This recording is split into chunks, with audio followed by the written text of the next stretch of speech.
Welcome to the cave for STSPN basketball between the Glacier Peak Grizzlies and the Jackson Timberwolves. The first game of the season for the T-Wolves, the second of the season for the Glacier Peak Grizzlies, 1-0 after a near miss against the Snohomish Panthers, a 54-53 victory on Tuesday night. And a lot of folks talking about this Glacier Peak Grizzlies squad, the boys team coming off of a heartbreaker in the regional finals last year, losing to the eventual state championship, the Garfield Bulldogs. Like to get another crack at the state tournament, and this may be just the year to do it. We welcome in John Bonner, the longtime coach, assistant coach and freshman coach from the Glacier Peak squad. And John, what do you know so far through one game? I know it's early, but one game of Glacier Peak boys basketball. Well, Keith, I was at that game, and I'll tell you, it was, I'm not going to sugarcoat my words, it was about as bad as I've ever seen Glacier Peak play, and we knew it.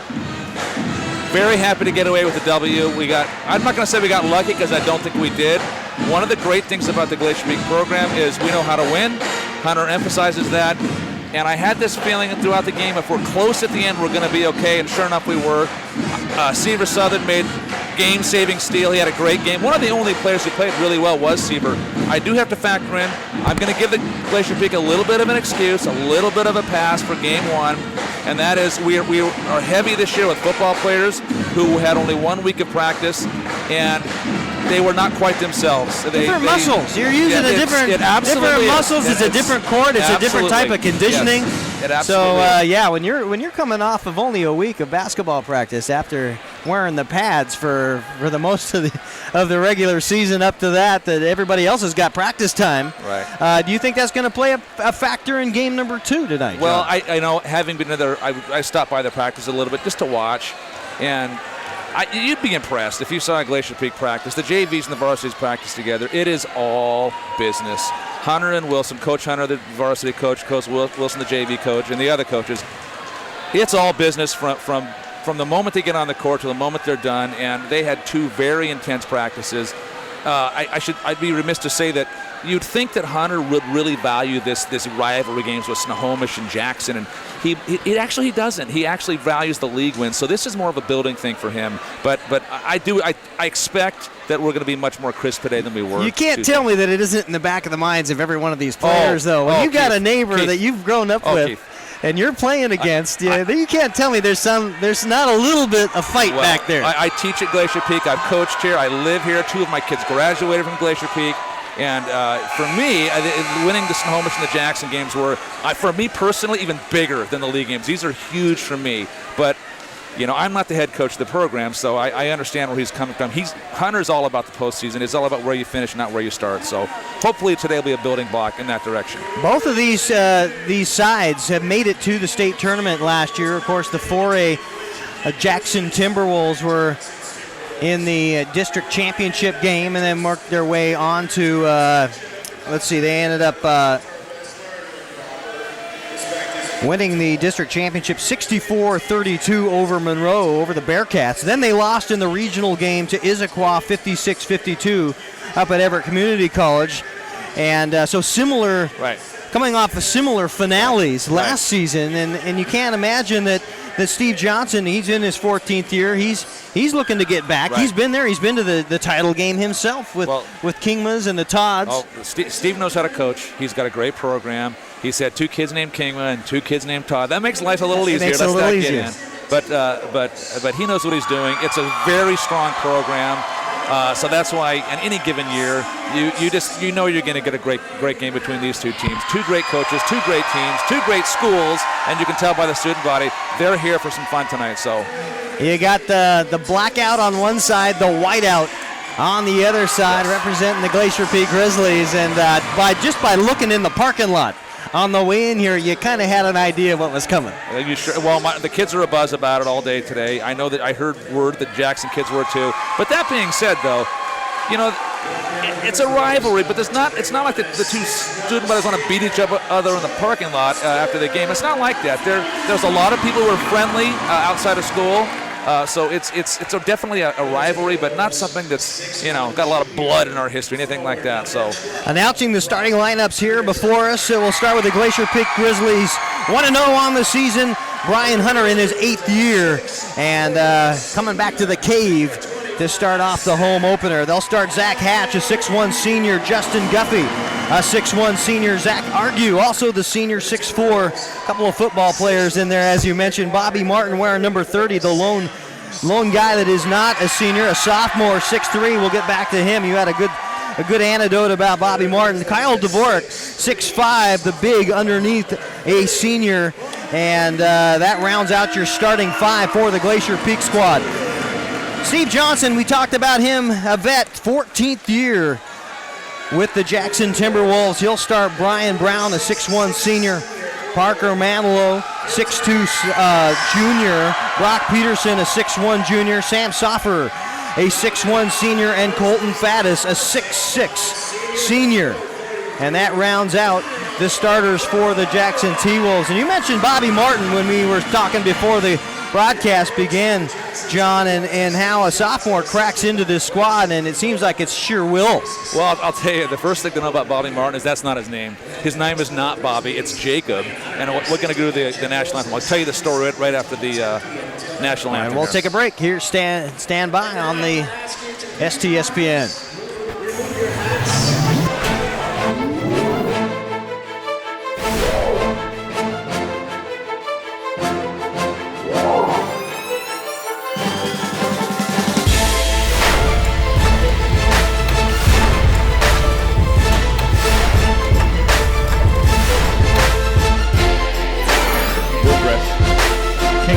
NBA 3 buffer.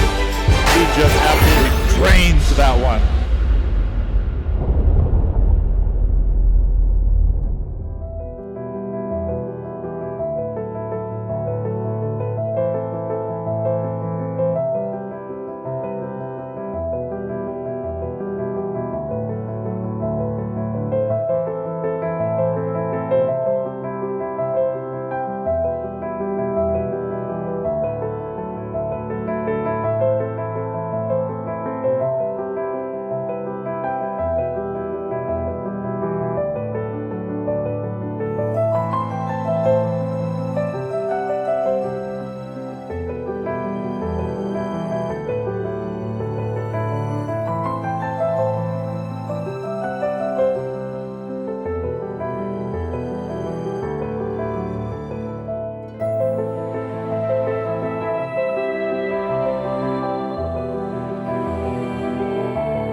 Jackson Timberwolves, the 3A Glacier Peak Grizzlies, they meet once a year, and it was Glacier Peak that got the best of the Timberwolves a year ago today. Both of them end up in the state championship, not championship, the state tournament at least.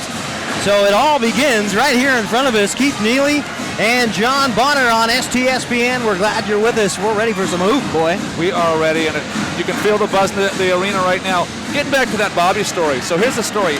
His name is Jacob Martin, but a coach several years ago called him Bobby. I don't remember why, but it stuck. So that's all he's known at around Glacier Peak. But here's the real story about this kid. This kid is a wild man.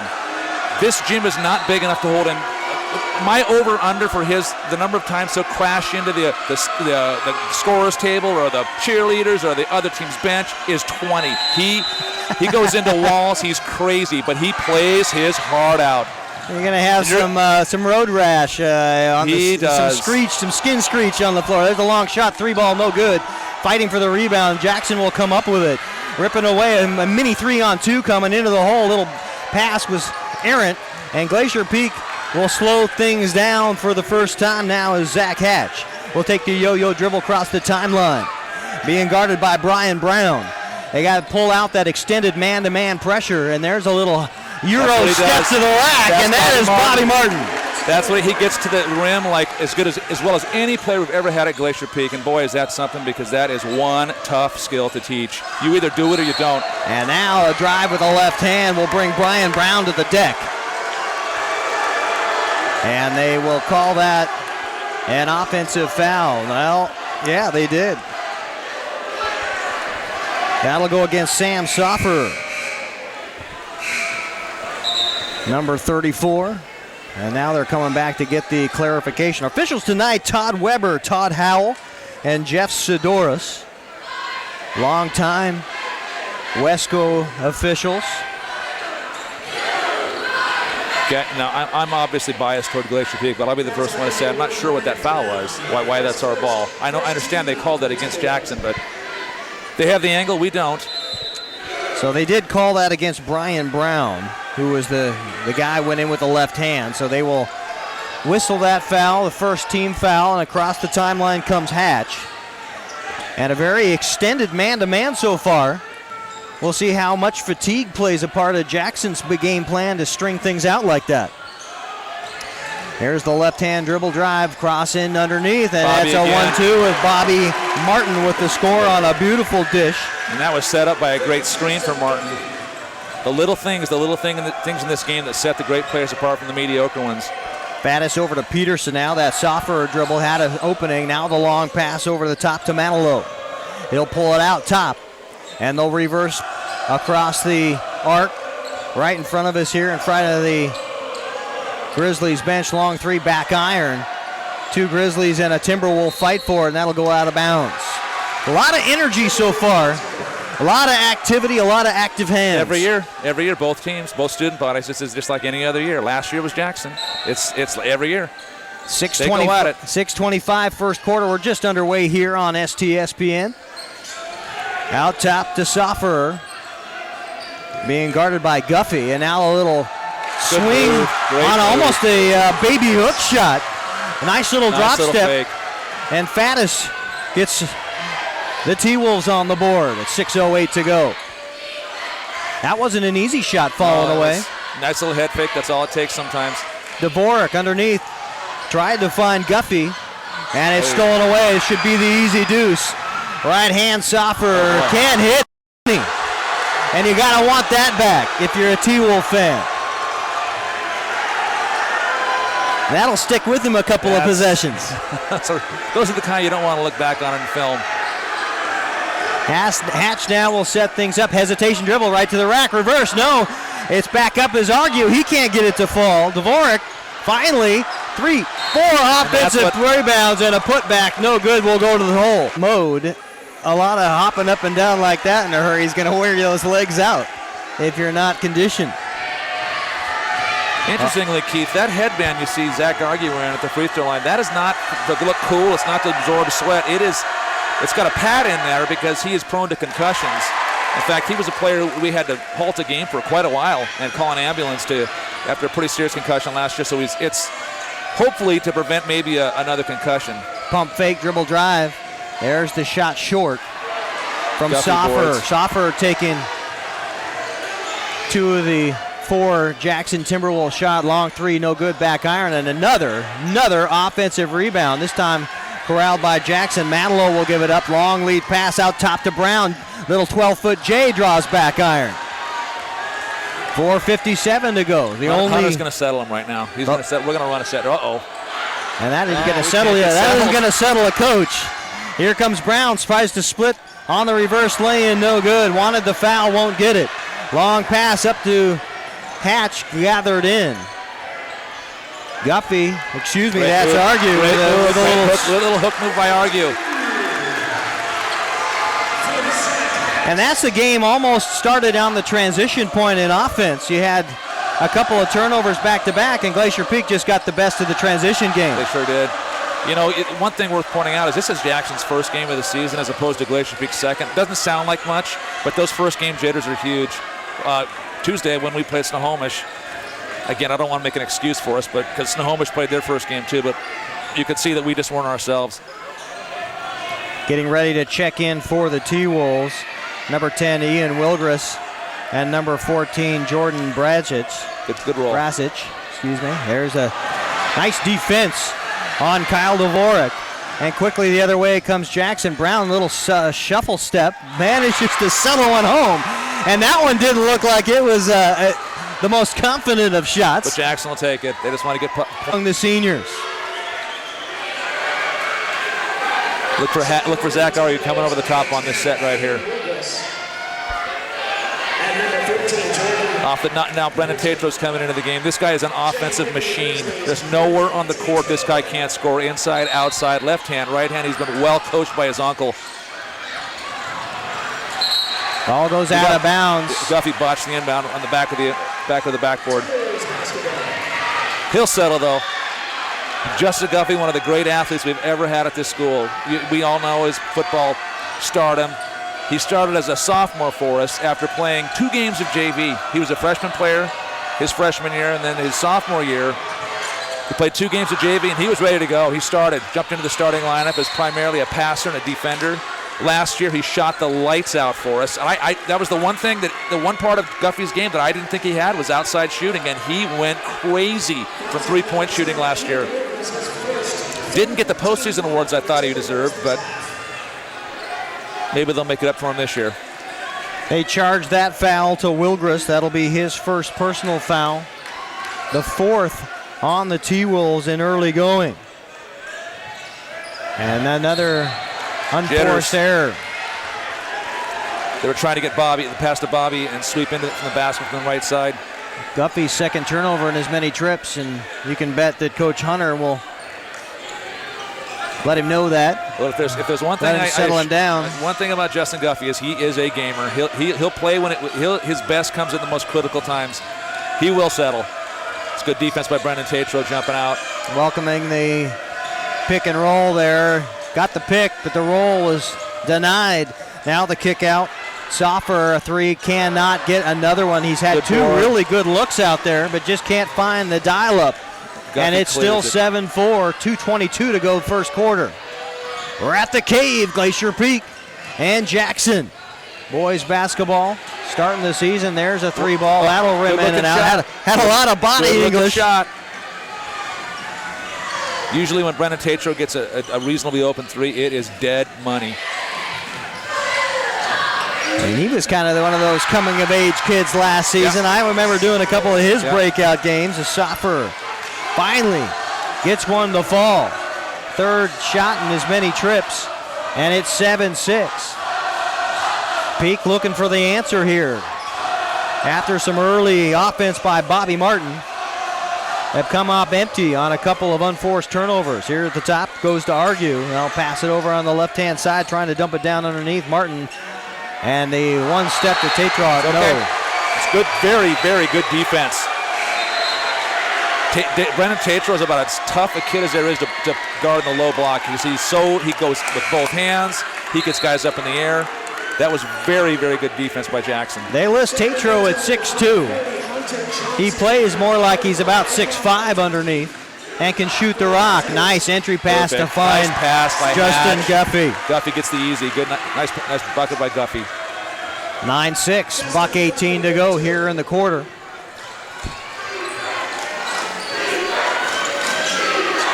Settling things down out to Brazic. Down in the corner.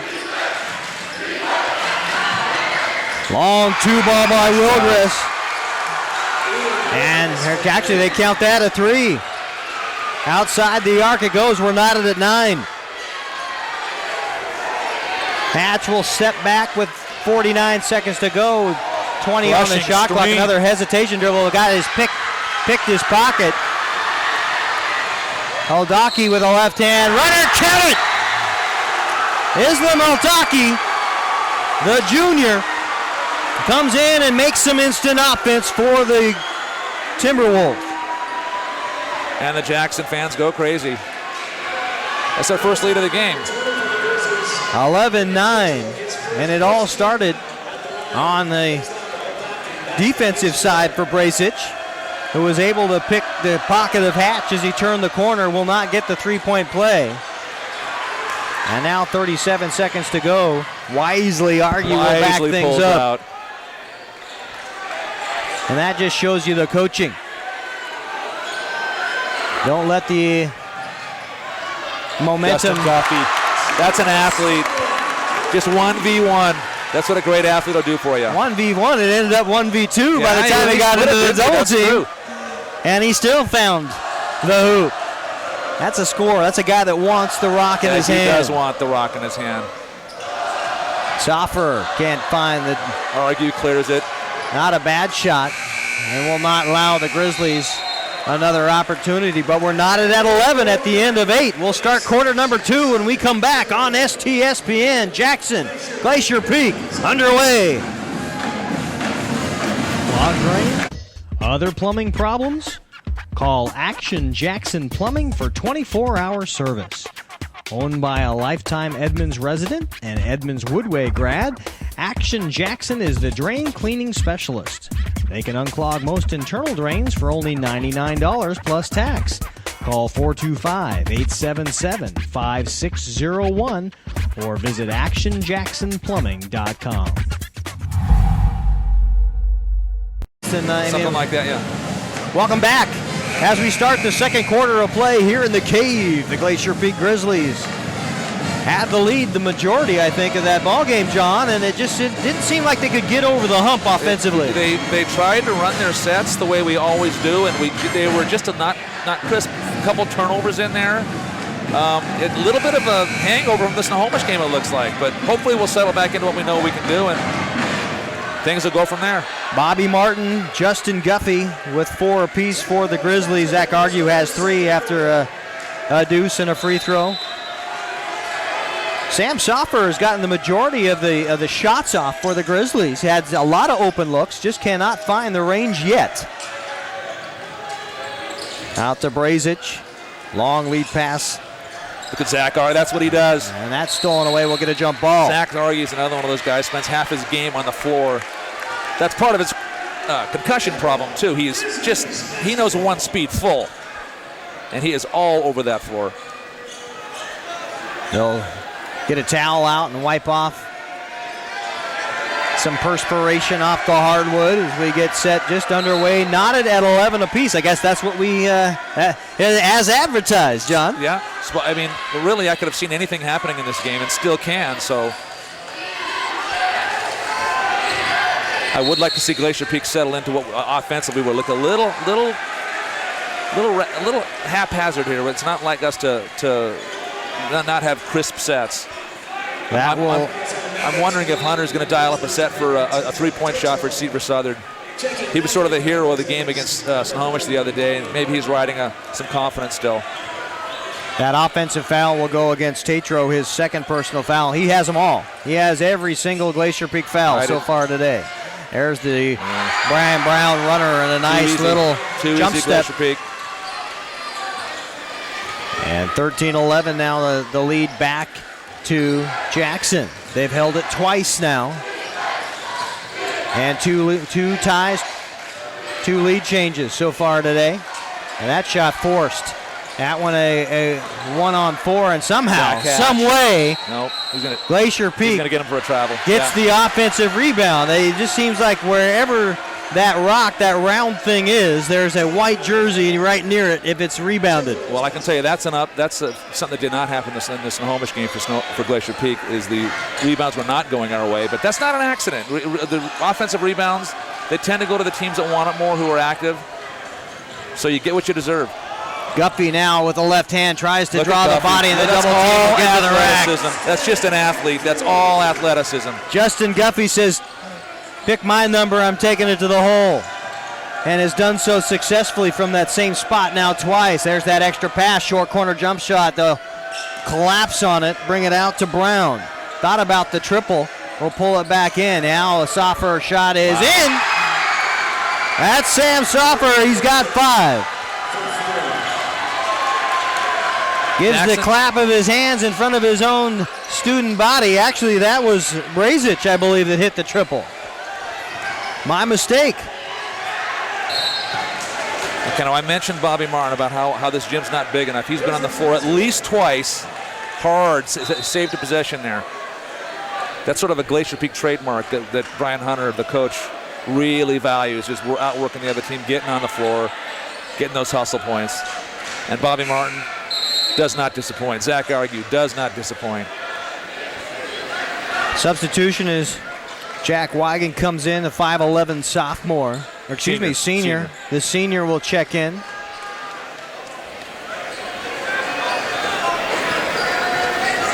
This kid, Jack Wygant, is a defensive specialist. He is pesky.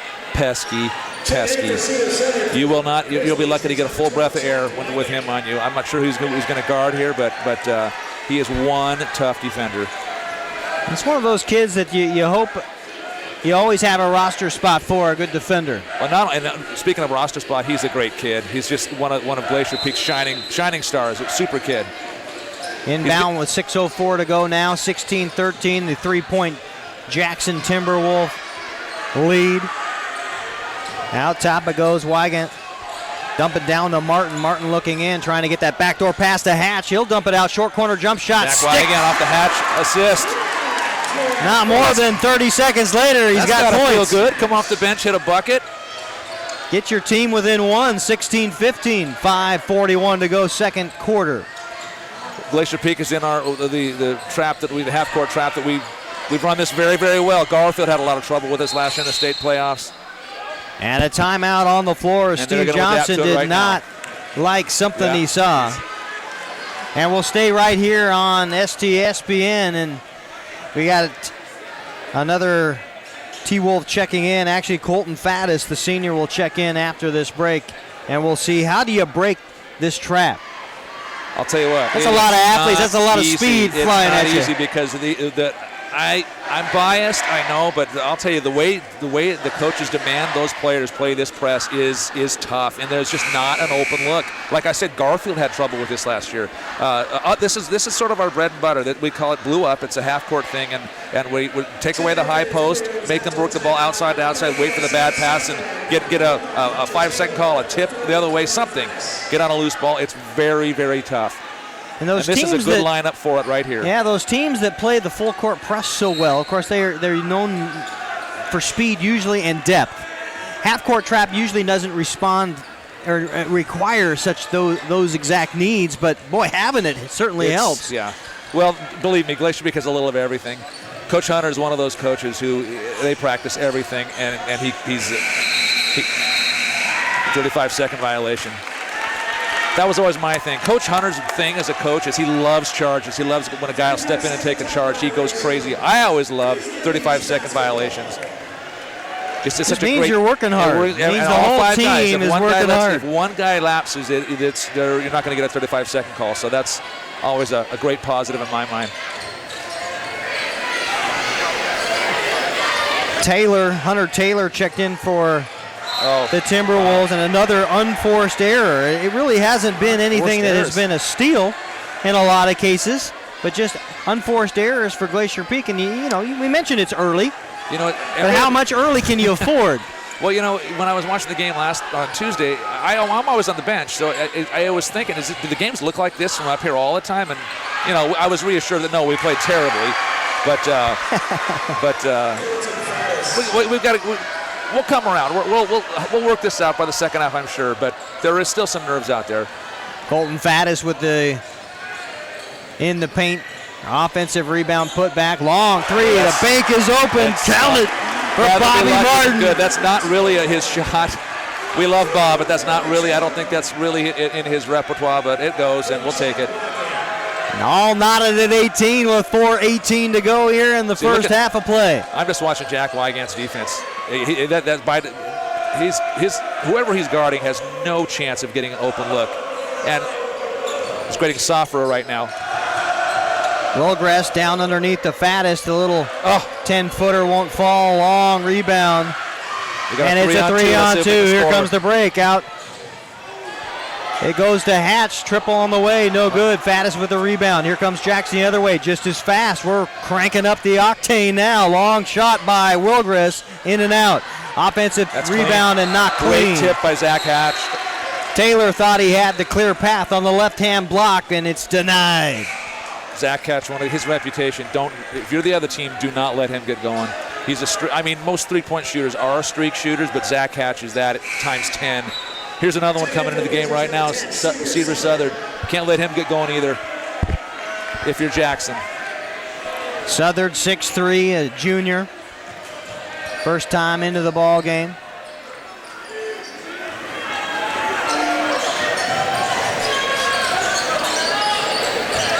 Jackson having some trouble of their own with the passing, and there it comes. Challenge him. Guppy right hand, and it's poked away. A foul will go against Faddis. Knowing Justin as I do, I did not think he was going to pull out of that. He was going to challenge his opponent. Quality, if there is such a thing, quality foul there, and not allowing the easy right hand lay-in on a good athlete. It's one of those you want to. That's his first foul, so yeah. Keep him from getting anything up that might fall. And the free throw by Guffey is good. Is there a method to hitting the floor? 5 team fouls on the Timberwolves early to just the 2 of the Grizzlies, and both of those charged to Tatro. Tatro got 2 early fouls on Tuesday too. That's something he's struggled with that a little bit, and we as a rule, not absolutely etched in stone rule, but Hunter doesn't like to play guys in the first half once they get their second foul. We've done it before, but it's something, given our depth, we'd rather rest that guy and let him regroup and then come back in the third quarter. So Justin Guffey hits the pair of free throws and leads the all-scoring with 8. And the lead now, those 2 free throws, 2 points, 20-18. Glacier Peak on top. The third lead change we've seen in 2 quarters, and that's what you want to see in a rivalry basketball game. Isn't it? High school basketball. I mean, I think this is the best ticket in town, more than pro sports, more than college sports. You get in a small arena like this where you know the kids and you know the student bodies. It's just nothing better. Nothing better than having the pep band cooking. You got everybody, all the butts in the seats, at least on our side. I don't think you can find a seat right now on the parent section. Yeah, it is cram-packed. There's a lot of parents who attend Glacier Peak basketball games. Jackson struggling against this man-to-man trapping defense of Glacier Peak. They'll give it to Brown now with that right hand. Hesitates, goes back the other way, gets a little. Oh, nice tip, Bobby. A little jump step, partially blocked. Good move by the senior Brown to get into the paint. And now Guffey with a little slice, a little dice. And there's one of those active moments for Bobby Martin. Bobby Martin goes into the wall. Comes up a little lame. He favored that right ankle, it looked like. He's got nicks and bruises on him at all times. He goes into doors, walls. He's got the frequent flyer card at the ER then. Does he ever? I need another punch, please. Yeah. The next one's free. Here's Soffer. You'll notice that Soffer is having a harder time getting the ball. Why going to 3-ball, kaboom! And Jackson takes the lead again. This time on a Manalo 3-ball. 2:17 to go here in the half. Martin drop steps. Long shot by Argue, pulls it back in. Now it'll go amongst the trees, and that'll go against Faddis. It'll be his second. Jackson faithful, not happy about the call. Zach Argue, never one who's been afraid to get hit. He will take the ball in the key, come what may. Brock Peterson up off the Jackson bench will check in after the free throw. It's good. Argue now 2 for 3 on the night from the free throw line. We'll get another shot at it with 2:07 to go, and we'll have another chance to crack the lead. That one rattling off the back. It will not fall. 2 for 4. Well, what a game. 21-all. Down to the corner. Soffer with it. Again, drawing tough defensive duty for Wagon. Shot. Wow. Soffer. I got to tell you, I'm impressed with 34. Sam Soffer. I'm impressed. Making it look easy. 4 points is all. He's had the majority of the attempts, and there's another long 3 to try to answer, and a great block out will start the fast break for Brown. There's the pass off to the rack. Had 3 Grizzlies diving at him. And once again, Soffer will tack on another deuce. He's got 6. 25-21 Jackson. Wigan with the long pass. It'll go up top and over everybody out of bounds with 1:14 to go.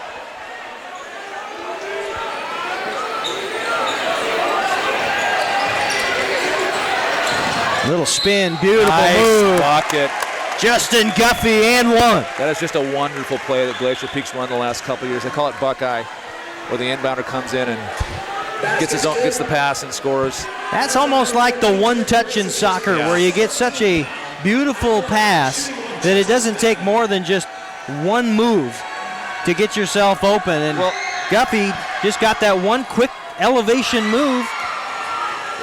Then one of the things about when you get the ball under the basket, you're right next to the basket. You got to think you got to score. A lot of teams just want to get the ball in bound, and that is not Glacier Peak's philosophy. You get the ball that close to the basket, you've got to have a very high chance of scoring, and I think they've done a good job of that over the years. Three-point play was not good, but a turnover on the end could make a 4-point swing here and get you close. If you're Glacier Peak with 45 seconds to go, there's the move, and that Look move at him go. is the same exact spot. He's taking the game over offensively for Glacier Peak. This is just a guy who wants the ball and he knows how to score. Look at Jack Wygant run around. 12 points, the 2-on-3. That's a tough shot, but he gets a lot of help on the offside. No block out on the weak side. Peterson This will be with the last 2. possession. Glacier Peak will run it down to the last tick here. 17. Now 15 for Glacier Peak. They're down by 2, 25-27. 10. Into the paint it goes. Wygant will kick it out. Long 3 on the way. Settle it in.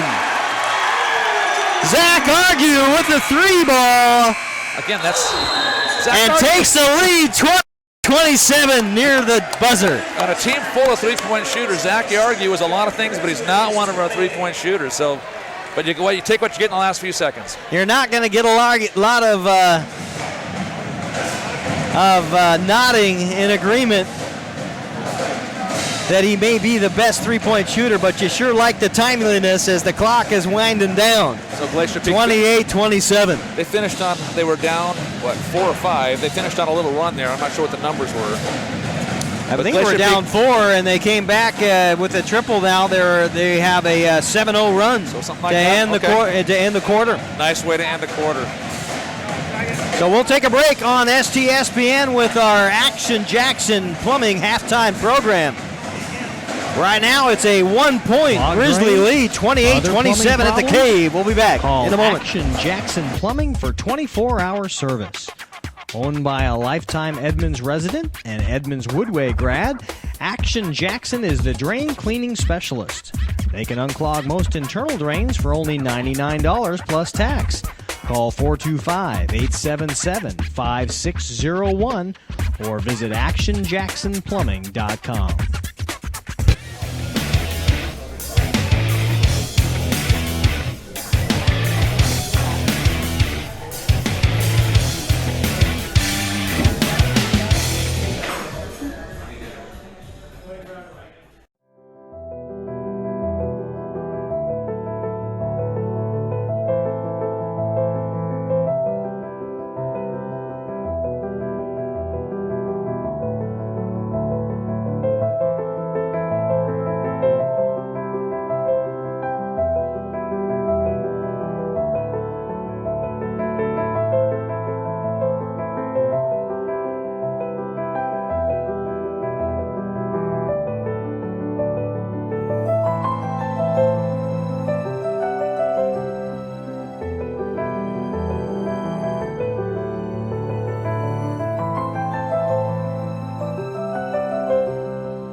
Clogged drain?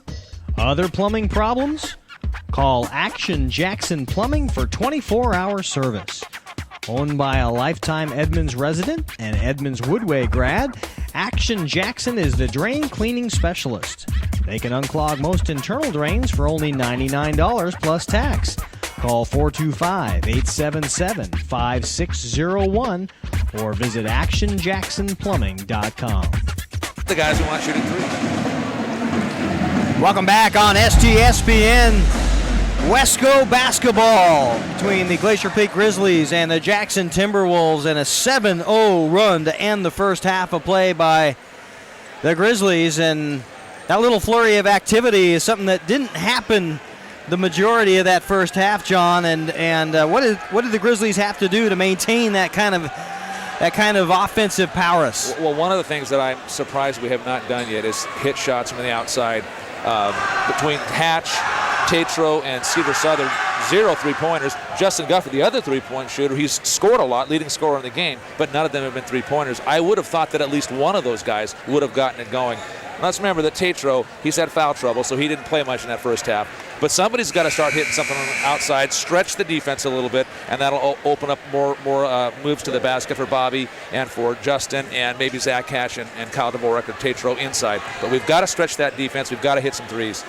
2 for 7 from downtown are the Grizzlies. And both of those were from non-three-point shooters. And one was a little anchor. kiss of the glass. Yeah, 46% on 9 of 17 shooting for the Grizzlies. 46%, 44% on 9 of 19 shooting for the Timberwolves. Out-rebounding the Grizzlies 18-17. And a stat that sticks out to me, of course, it's early going here as far as the season goes, but 7 turnovers. I think a lot of those unforced. If you don't have those, if you're Glacier Peak, you may have extended this lead to even a greater capacity. Yes, absolutely. You saw that's a point of emphasis this year. The ball was put down, waiting for Jackson to come and get it. Every year there are points of emphasis, and one of them is you've got to get out of a timeout. When the refs tell you to get out of a timeout, they expect that huddle broken and you to go to the ball as quick as you can, or they're going to put it down and start the clock, the 5-second clock. We saw it last week in our last game in Snohomish, and we just saw it at the halftime of this game. 11 on the shot clock, ripping the other way. Manilow tries to get it short. Great defense by Bobby. Short corner, that'll go off a Jackson's Brian Brown. And we tell our guys, an empty first possession for the Timberwolves, and with a 1-point lead now, here come the Glacier Peak Grizzlies. We'll see if they can't get into some kind of offense with Hatch bringing the ball up. Here is the leading scorer, Guffey. He can't get it to fall, but got right in there in the paint, right where he likes to operate. They'll give it out top to Soffer. Soffer gets pushed right in front of his own bench, helped up by Guffey. And that will go against the senior. It'll be his first personal foul. And that's going to be 3 shots. That hurts. Soffer, I would say somewhat quiet, although he led Jackson with 6 points. Yeah, he's their guy, and that's the guy they want to get going. Misses the free throw. At least 1 of 3. Has not been to the stripe yet today. There, and he'll hit the second. Only going to the free throw line 1 time was Brazic on an and 1. So this is the second trip to the free throw line in the ball game for Jackson. And that just shows you what kind of defense the Grizzlies have been able to maintain down under. The defense has been good. It's for the most part, the defense has been good. It's more the offensive side that concerns me. 1 point Jackson lead, 29-28 with 7 minutes to play. We're just underway, second quarter here on STSPN. Keith Neely, John Bonner. And that one's swatted away by Soffer. Great play. Guffey thought he could get the elevation on that left-hand block where he's been almost a free roamer to this point. You know, one of the things, Jackson knows us, we know them. They know the sets we like to run, so they're kind of anticipating. Guffey double team, a nice kick out. Here's Argue. No, and we'll see another one. 3 free throws for Zach Argue. Strange to me. I'm no longer a coach, but Zach Argue, he does a lot of things. Believe me, he's a great athlete, a great player, but 3-point shooting, that's 2 he's taken, and that one was by design, so that's new. Brock Peterson charged with a foul. It'll send Argue to the free throw line where with that free throw is 3 for 5. Of course, he'll have 2 more after being tagged outside the arc. No, they say it was a 2 ball. He will get 2. Everybody jumping in thinking it was the second of only 2, but he will get another one. And now we'll have a live ball off the rim should it not fall. And it does not, so only 3 for 7 from the stripe. Do you like to shore that up just a little bit? There's a 3 on the way. Wow. Got it. Bingo. That's the guy. Soffer turns around and raises the crowd, raises the roof in front of his own crowd. 32-29, 3-point lead for Jackson. Guffey with a nice streak to the hole. Out top it goes to Dvorak. Long 3, answer no. Trying to poke it away was Bobby Martin. That activity has not slowed down as advertised. Hesitation right to the rack, and that will be an easy call to make. Who does Zach Argue? Very easy call to make. The bright eyes, Brock Peterson went tearing in after he saw he had a lane about the size of a Mack truck to drive through, and that closed up. That'll make Coach Hunter happy. He loves those charge calls. I'd rather maybe see someone besides Zach Argue with that cushioned headband taking them, but that's the kind of guy he is. Peterson tagged with foul number 3. And into the runner is no good, and almost getting up above everybody. Bobby Martin thought he had an easy lay-in. Zach Argue picks up the foul. That'll be Argue's first personal foul. Really no foul trouble whatsoever for the Glacier Peak Grizzlies. Oh, Tatro with the 2 early ones, but has not seen a lot of play time.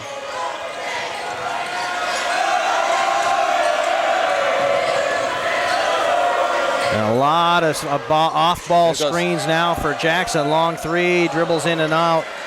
Dvorak with the rip. Dvorak. You got Justin Guffey guarding Soffer. I don't want to mispronounce his name. They got him on. He's also a great defender. They cannot let him get going. Great job of help on Guffey. He'll dump it out. Argue with it. Another bounce pass to Hatch. Hatch will pass over the top. Pull through by Guffey into that lane where he loves to roam. Has had a lot of free space underneath there. They tried to shore it up by putting Wilgris on him. Much more of a defender. Long 3, no good. Here comes the long rebound. It's Wilgris with the transition. Tries a little fancy, and that'll cost you. What a play. And you can just sensed the distaste out of head coach Steve Johnson, where he had a 3-on-1 and let it escape. That's all Zach Hatch could do, is take a stab at the ball, hope to disrupt his rhythm, and he was successful. 32-29, 4:40 to go, and that's another one of those errors. Forced error. And right now, I just thinking out loud, if there's one thing that I could say has changed really the outcome and the rhythm of this offense for Glacier Peak, it's just been unforced errors. There's nothing that they can't fix or can't control or can't get back. But you don't want to give any hope to Jackson for very long. Soffer stopping a pop. Boom. Smooth. Boy, Glacier, they did everything right. And we were talking in the break at halftime, John, about how Soffer really just could not hit the easy open shots. Boy, he's found his rhythm now. Jack Wygant came into the game and did a good job on him. There's Bobby. That's what he does. Gets to the rim. Martin will put it home, and a timeout on the floor. We'll take one ourselves here on STSPN. 3-point Jackson lead, 34-31. We'll come back.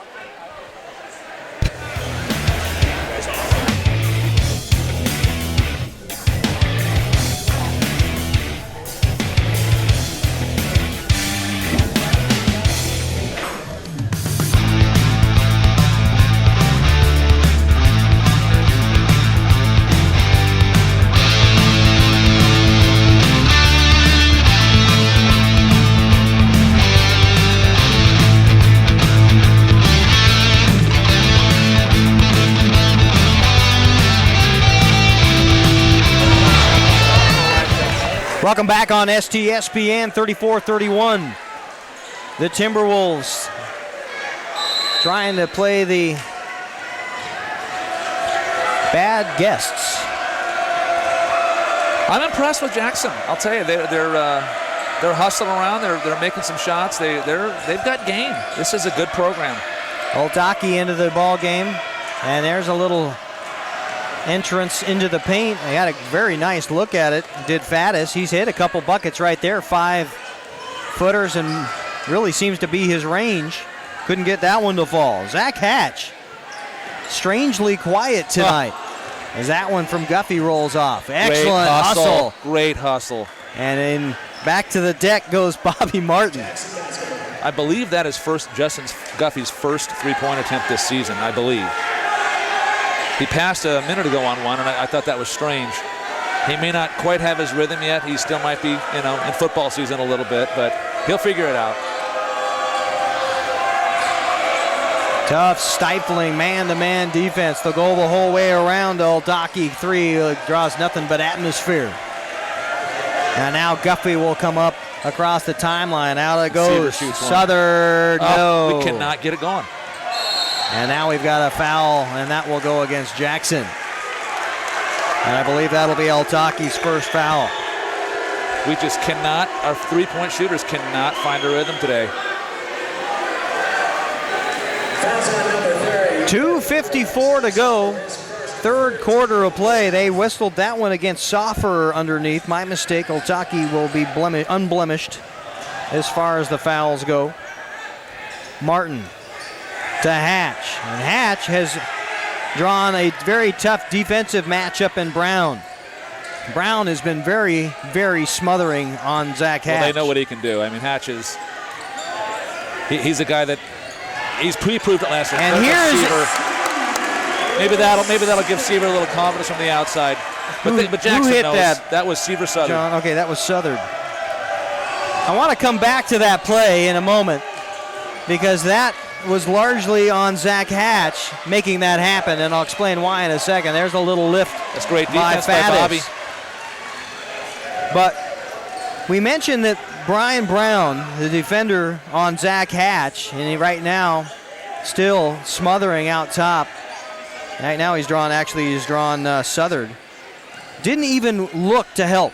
He's so far out on the wing on Zach Hatch that he didn't bother to play any help defense and allowed Southern an easy lane to the hoop. Well, if I'm Steve Johnson, I know what Zach Hatch can do, and if he's the kind of guy who can carry a team, and if he's not careful, that's exactly what's going to happen. So he's putting his best on him.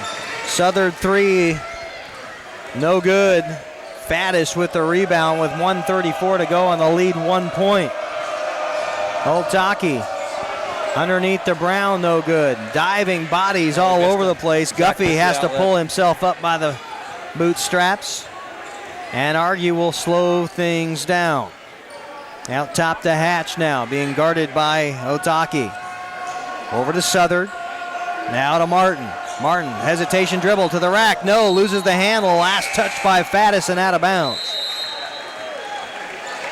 Checking in for the Timberwolves, number 13, Jeremy Bracich. Bracich will come in, replacing Wilgris for the Timberwolves. They find Argue, and that will be a foul call. That will go against Faddis, his third.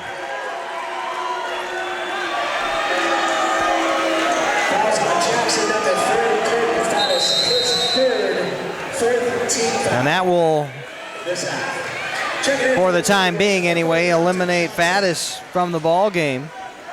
As Taylor comes back in, and it's stolen away. Long lead pass up to Brown.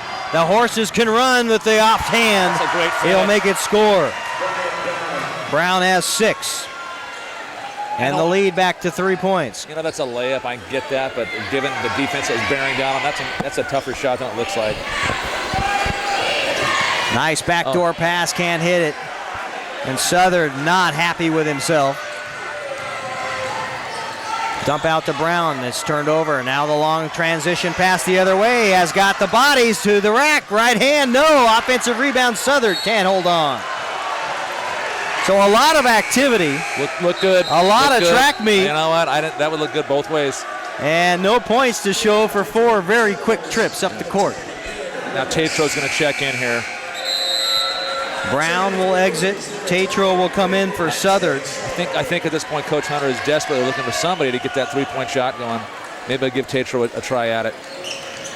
There's a Martin shot, no good. Rebound. Great hustle by Bobby again. Bracich bringing the ball up now. Will rep between the wickets.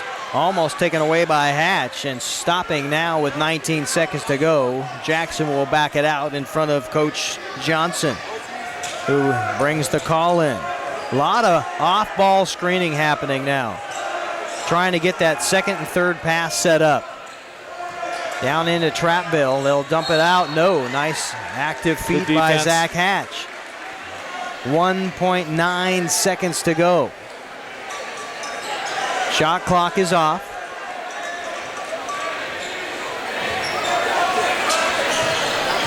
There's the shot attempt and a foul call, and that Guffey knew it, and that's not timely at all.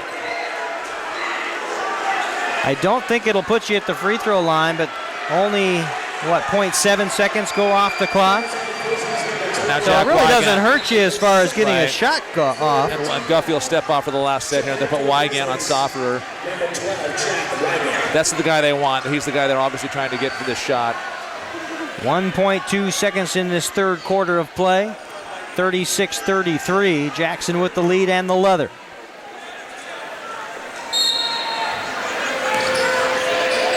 Had Sofferer open, and now they'll get it off to him. On the front iron and off. They got the look and dove 2 Grizzlies at him on the release, and it falls short. We'll start the final stanza after this break, 36-33. Grizzlies need 3 to tie. We'll be back.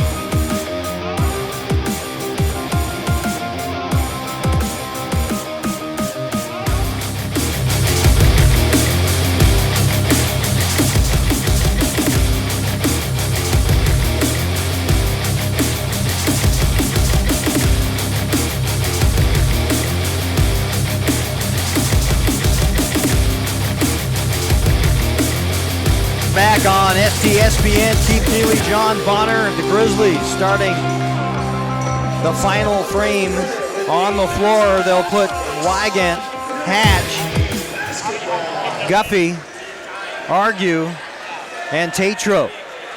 For the Timberwolves, you've got Brown, Brazic, and I'm trying to see, Soffer. You've got Soffer, Wilgris, and a new body. You're bringing in number 30, Hunter Johnson. That's interesting.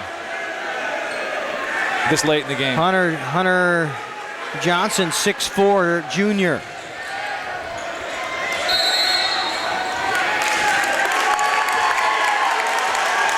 And we must have either some talking or somebody not happy at all. Off-ball foul. He gets a warning. And he's still a bit chatty as Soffer. Technical foul. I don't think he liked the way the third quarter ended. I think he felt like he got fouled, twice. One of them he was called for. Teed up is Soffer. That'll be second personal foul. 15 foul on the Jackson Timberwolves, and Tatro. Brendan Tatro's our is guy. blanked. He's our technical foul free throw shooter. Cannot hit the first. Nice looking release. Beautiful. Hits the second. The lead only 2 now, but you get the ball back out right where you were going to get it to start the fourth quarter. Well, I got to tell you, Keith, had you told me that we were in the fourth quarter and that Hatch, Tatro, Guffey, and Southard had not had any three-pointers at this point in the game, I would have not believed you. Brown has it ripped away, and he was fouled by Guffey. Will be a third on Guffey as Brown will head to the free throw line, and that was just a track meet. Brown had a hesitation there at the end. You thought Guffey might pick his pocket. I really did think he was going to get him clean, but it was a good call. Brown has not attempted a free throw yet tonight and cannot hit that one. 0 for 1. 6 points. Zach Hatch runs over in the break to talk to head coach Brian Hunter. And the second one is good. Brown with 7 tonight. They'll give the ball to Wygant. Wygant now will dribble drive, being guarded by Brazic. Has an opening, had a pick and roll going. Here's Tatro. He'll muscle his way in. Reverse step with a drop step to the rack. Wow. Way up and in. Count it good. I'm telling you, Keith, this kid, he can go either way. He goes off the glass. He shoots threes. He's our tech free throw shooter. He is an offensive scoring machine. But he hasn't hit a three today, along with everybody else. That foul will go against Wilgris. And I don't know if it was Wilgris that drew the duty from defense, but you wonder right now if the 3 fouls on Colton Faddis will have an impact, especially with Tatro down low. The 3-point play is good, and we are tied at 37. Brown draws a triple team. Now they'll swing it all the way over to Brazic. Brazic trying to operate into that trap and a timeout. Great defense. Justin Guffey and Jack Wygant. That's how you double team. Great defense. And they are rewarded. We got to give a shout out to his sister Kelly. She just brought some drinks up to us. She must have known our throats were parched. Jack's little baby sister Kelly Wygant, a junior. Part of the whiteout crowd amongst the masses for the Glacier Peak faithful in the stands tonight. And you can definitely see where your allegiance lies by looking across the stands over there. On your, what you're seeing right now, the Jackson Timberwolves all decked out in their black and hunter green. And then if you pan over to the left, you've got the whiteout of the Glacier Peak Grizzlies. It's a lot of fun. They're having fun. They're well behaved. Everybody's having fun. That's the way it should be. Jackson will inbound to Brazic, who will bring Wygant all the way out into that there you go triple again. team, and you're trying to get the 3 bigs underneath wide open. Have you make that pass, you got to lay in, but you don't make the pass. It doesn't get through the speedsters. Out top it goes. Tatro, no. Rebound goes to Argue. He'll push it back up to the rack. No. Gets his own rebound. One more time. Drop step. Spin. Move. In and out. And it is Faddis who will get the rebound, and that foul will be number 3 against Tatro. Yikes. You got to like that Glacier Peak hustle, but be smart. Soffer will check back in, replacing Oltaki. Soffer still has something to say. This time it's over there to Wygant, who's guarding him. Pump fake, dribble drive. Now he'll kick it out. He just cannot get a look, can he? Underneath the Faddis, draws the body, will not get the first glance, but right there is Brian Brown to sweep things up and clean house and puts Jackson up by 2, 39-37 with 6:19 to play in the ball game. Out top, Tatro takes a long look, gets a long bomb. Finally uncorking are the Hunter wanted. Glacier Peak Grizzlies. Got one they needed. They take the lead for the first time in the half, 40-39. Actually, they started the half with a 1-point lead, but it's been a while. Brazic down to Brown. Has Argue on him, thought about pulling the string, and now it's Wilgris. Over the top of everybody, trying to find Brazic. Parker Manlow will re-enter the ball game, the junior. The Grizzlies have got Jackson right now a little spooked on the defensive side. A little bit. Hunter seems content to ride with these 5 players who are on the floor right now. Wygant, long bomb, no. Rebound is Hatch. That's his first deuce of the night. Zach Hatch with the offensive rebound and a little 5-foot putback. And the lead extends to 3 points. Here's Brown into the traffic, puts it up off the glass, no good. Peak with the rebound. Argue struggles and a timeout, and a very timely timeout. You saw that. Again, one of those little things at the other end with Jackson here. Justin Guffey's defense set that whole thing up. Very, very good footwork. Vertical, force the guy into a bad shot, you get your turnover. Just try to be distractive, if nothing else. Be pesky underneath. Hands straight in the air, great defense. Absolutely no way you can call that, even if there is some contact on the body, because largely it would have been Brown drawing the contact. 42-39. We'll stay here on STSPN. Keith Neely and John Bonner in a fun one. I'll tell you, it is a fun one. And what I wouldn't give to be down on that bench right now to see what Coach Hunter's drawn up. Tatro hit his last 3. Zach hit his last shot. And he hasn't had a good game. I think it's his first bucket of the game, if I'm not mistaken. So I'm guessing Hunter's going to go to one of those 2 guys. I'm not sure what it will look like, but I'm expecting Hatch or Tatro to get the shot here. Tatro missed his last 3, but got a good look. He might have been about 2 steps deep behind the arc. And he made the one before that. Not to make anything conflicting there, but it always is amazing to me when I watch Tatro play with such a big body. He gets that ball so nonchalantly out there beyond the arc, and I think he lures some defenders to sleep because he can certainly pull it. Beautiful form, just beautiful, beautiful form. His uncle taught him everything he knows, and he obviously knows a lot because Brandon Tatro is a very well-coached offensive player.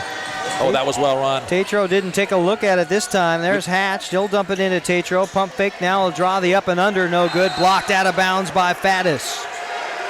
Tatro wants the foul. Thought there was a lot more than just the top side happening. A lot of body is what he's arguing. Be mindful of the clock here. 8 seconds on the shot clock. Guffey will inbound. There's the pump fake. He forgot. He doesn't know the clock's on. He doesn't know. 4 seconds to go. The bench is yelling at him, trying to get it off, and he won't do it. He doesn't know. He was unaware. Now, how much is that the player, and how much is that? I hate to put it on Hatch, but it's the player. He has to be aware of that. You have to be aware that the ball was tipped out of bounds. You have to know that. And he's a smart kid. He knows better. 4:30 to go. Jackson has not had a field goal here in the quarter. Outstanding Glacier Peak defense. Look at Jack. Well, he's going to get rung up for it, though. He's going to a little too aggressive by Wygant. A little too aggressive. Wygant's first personal foul. It'll be the 5th team foul on the Grizzlies. I'm telling you, that Wygant kid does not give his opponent room to breathe. And for being only the second ball game, these guys are under some conditioning. There's no question about it. Oh, sure, it. Absolutely. Well conditioned for game 2, in my opinion. I've seen a lot worse. Definitely. Well, in game 1 for Jackson, but yeah.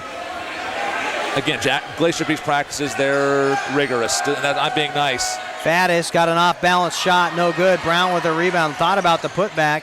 Out top to Manlow. He'll hesitation, dump underneath the Faddis off the glass. Count it! The bucket is good. The contact was body, and now we'll tee him up. Now Zach's going to get that. And that does not help you. That's going to hurt. And I'm not sure if that was Hatch. It's going to be argued. They're going to get arguing. That's going to be a free throw shot for the foul, 2 technical free throw shots, and then ball for Jackson. That's a huge, huge swing for Jackson. So the basket is good, and the foul will go against Zach. Argue will be his 2nd. And then they will also give him his 3rd personal foul based on the technical foul, as it's explained in front of us. So now with only a 1-point Glacier Peak lead, the Nerves may get the best of you and allow your opponent a pretty good opportunity to take a sizable lead with 4:08 to go. Yeah, that's you said a mouthful there. In games like this, composure is everything. We've had Glacier Peak's had Jackson on the ropes. Jackson's had us on the ropes, and this is going to come down to nerves. It's going to be a dogfight to the last tick. Colton Faddis with 7 points. And now they will choose the free throw shooter for the technical foul, and it looks like Sam Sofferer, who has a technical foul of his own tonight, and not in a good way, will go to the free throw line. Sofferer was teed up midway, well, not even midway, start the second half of play after saying something he didn't like. And now has a chance to give Jackson a lead with 4 minutes to play, and does on that free throw. Sofferer is 3 for 4 tonight from the free throw line. And I think almost more importantly than these free throws, Jackson with an opportunity to take the ball back, and that will not fall. So splitting the pair. Jackson's ball, so you can see how crucial that whole scenario was. Southard's going to get checked back in. Southard comes in, will replace Tatro.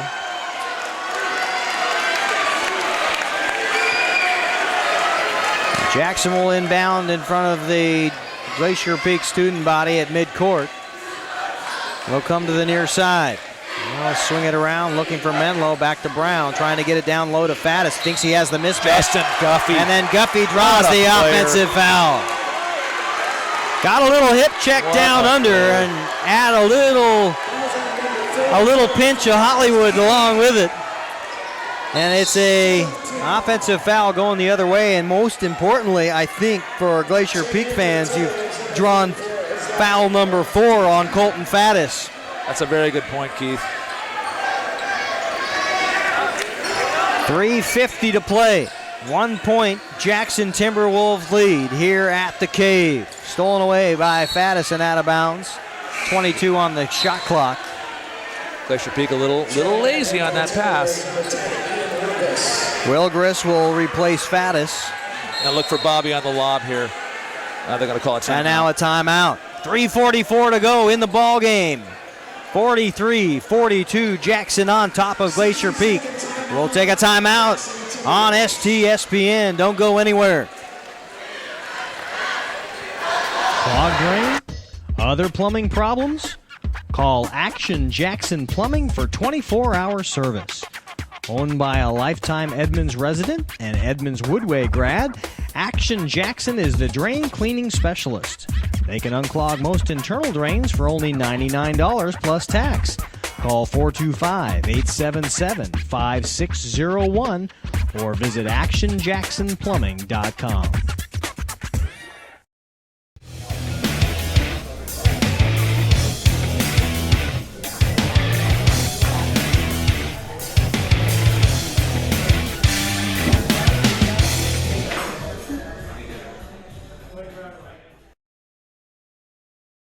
He might go with these 5.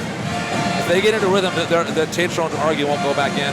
Welcome back on STSPN. We're talking about defense and the 5 on the floor for the Glacier Peak Grizzlies and whether head coach Brian Hunter is going to stick with this lineup the rest of the way. John, what are you thinking? Well, you know, this game's going down to the last bucket. You see that coming. If we need something from in the way of offense that Tatron can give us, he'll be back on the floor.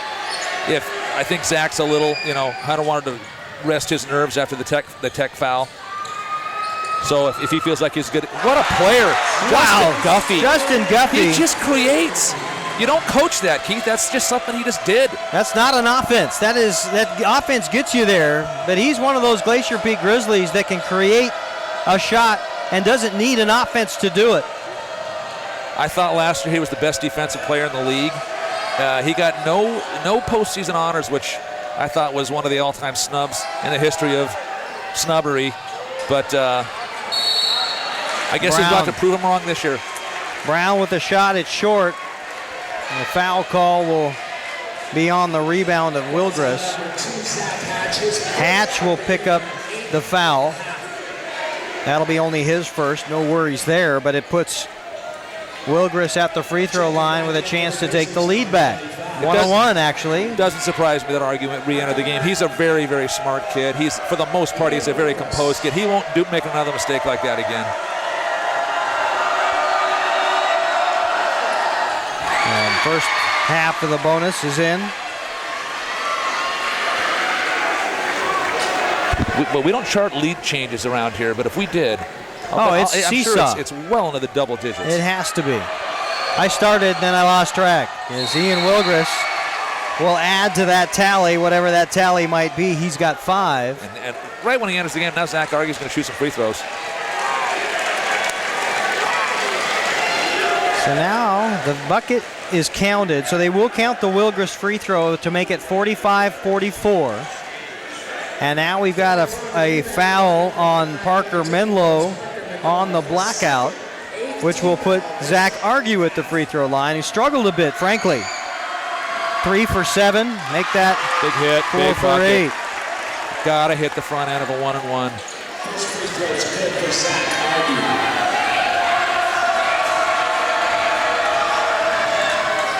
And he's Guffey with a tip. 50%, That's but Guffey's that'll get you another possession.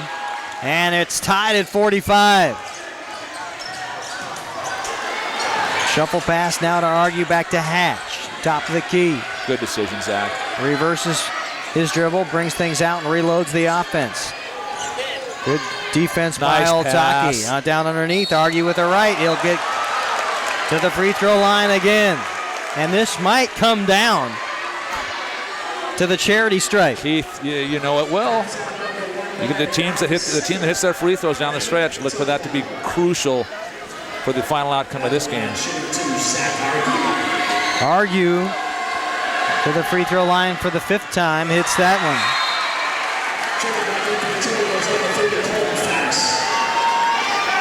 Five for 10 for Zach tonight. You like that he's getting there. You don't necessarily like the numbers, although that'll help. And gets you the 2-point lead, 47-45, 2:40 to play. That's one of Zach Argue's strengths, so he's got great stamina. He will not get weaker as the game goes on. He'll get stronger. And you can feel the electricity nerves again. in the room building now, especially after that turnover. And you can sense the student body in white over there ready to pounce. You know Soffer wanted that ball on that possession. Hatch will slow things down. extending out this man-to-man pressure of Jackson. Both teams largely in man-to-man all night. I don't think I've called a zone all ball game. Glacier Peak jumped into it for just a moment there.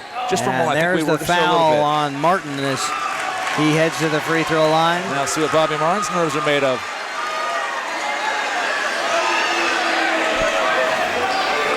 This Bobby Martin, he's a character.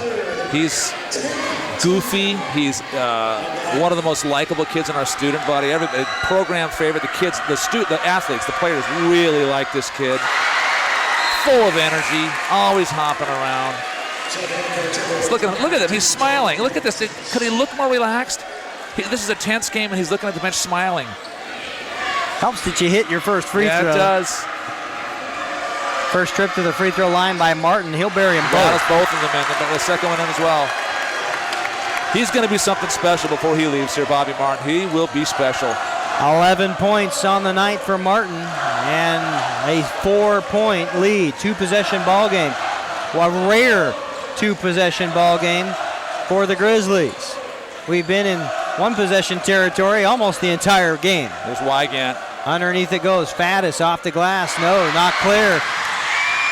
And it's a little pinball game now, rattled around. Oh, Jackson wanted this slide. That's a clean play. That's a clean play. Will not get the turnover call with 1:31 to go, and you need a stop now if you're Jackson. Content to just keep things calm as Wygant out top, being guarded by Manlow. They'll finally get it to Argue to start the offense. Asking for a screen, won't get it. We'll pull things back out. 4 on the shot clock. They wanted to go to Bobby. Here's Hatch. He's going to have to get it off. Long one, no. And that will be a shot clock violation. Did not hit rim. Argue came flying in from outer space in an attempt to get the rebound, but it did not hit the rim. Hunter wanted to go to Bobby Martin on the right wing that last time. Get him to the basket. We couldn't get the ball to him, though. Faddis, over it goes to Soffer. He's the shooter. Here's a long one. No, back iron will not fall. Be careful. Don't be careful. 48 seconds to go. And it will be Bobby Martin that slows things down. And now it'll be a game of keep away. You're going to start shooting. Hands. You're going to start shooting some free throws in a quick moment. Here, the right hand lay. There goes Zach Hatch.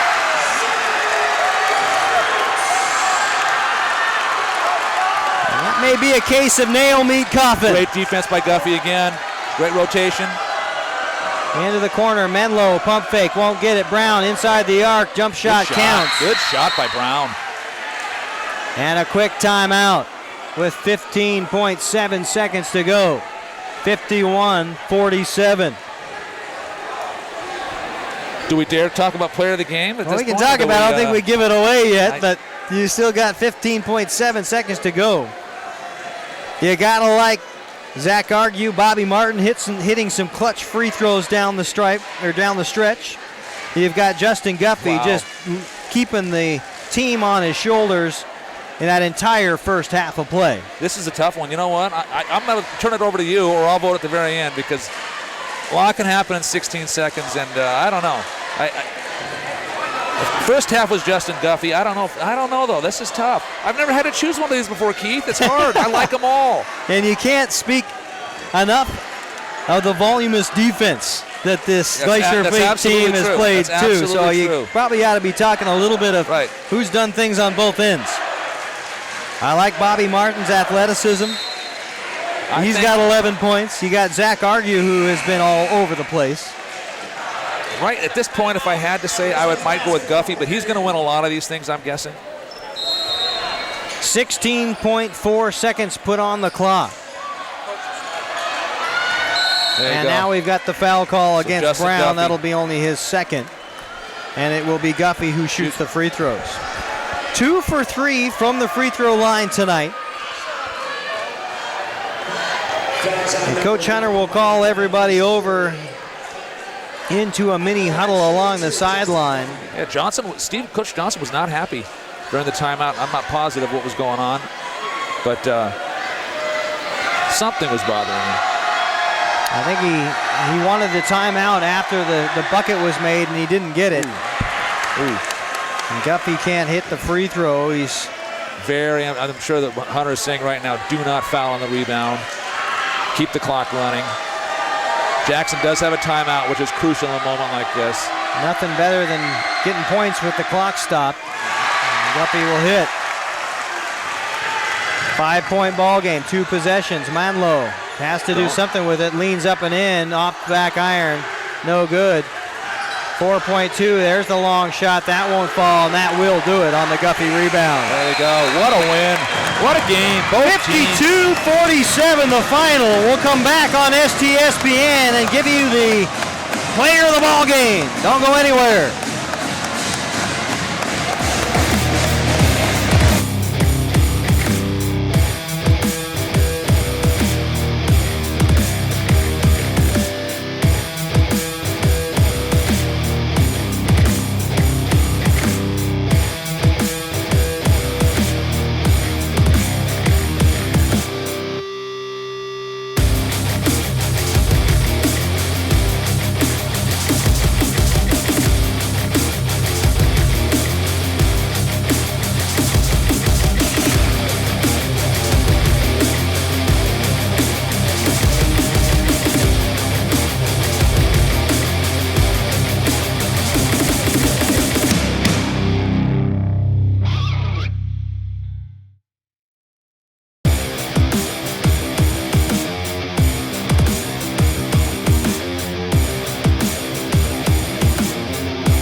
What a ball game on STSPN as the Grizzlies outlast the Timberwolves of Jackson 52-47. And the Timberwolves falling to 0-1 on the season. The Grizzlies 1-0. What a ball game.